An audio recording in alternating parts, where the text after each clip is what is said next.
రాజాసాబ్ అంటే సినిమా పేరనుకుంటున్నారా?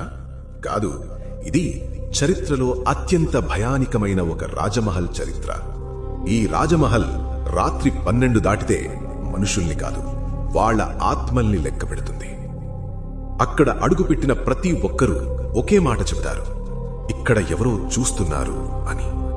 ఒక రాజు తన చేసిన పాపాల వల్ల ఈ మహల్కే బంధించబడ్డాడని, అతని ఆత్మ ఇంకా ఈ గోడల మధ్యే తిరుగుతోందని, ఆ రాజు ఇప్పటికీ బతికే ఉన్నాడని, కాని మనిషిలా కాకుండా ఒక శాపగ్రస్తు ఆత్మలా తిరుగుతున్నాడని చెప్పుకుంటారు.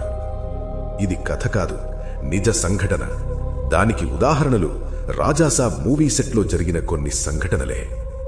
ఈ కథ రాయగానే యూనిట్లో మొదటి రోజు నుంచే అసాధారణ విషయాలు మొదలయ్యాయట. అవి ఏమిటంటే, మొదటి నైట్ షూట్లో కెమెరా ఆటోమేటిక్గా ఆఫ్ అవ్వడం, లైట్లు ఫ్లిక్కర్, బ్యాక్గ్రౌండ్లో ఎవరూ లేని చోట అడుగుల శబ్దం వినిపించాయట. అలాగే అసిస్టెంట్ డైరెక్టర్ ఒకరు మానిటర్ దగ్గర నుంచే అచేతనంగా కూలిపోయారట.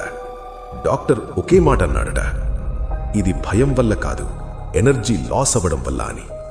అది విని అందరూ షాక్ అయ్యారట. అందుకే షూటింగ్ మొదలుపెట్టే ముందు ప్రత్యేక హోమం, ప్యాలెస్ సెట్ చుట్టూ నిమ్మకాయలు, దిష్టిబొమ్మలు పెట్టిన తరువాత షూట్ చేశారట. అయితే అసలు భయం ఇక్కడే మొదలైంది. ఒక సీన్ షూట్ చేసిన తరువాత ప్రభాస్ వెనుక మానిటర్లో ఒక నీడ కదిలిందట. కానీ సెట్లో ఎవరూ లేరట.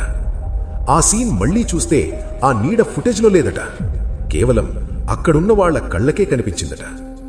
అప్పుడే యూనిట్లో ఒక మాట నడిచిందట, ఈ సినిమా కథ కాదు, ఈ ప్యాలెస్ నిజంగా శాపగ్రస్తం అని.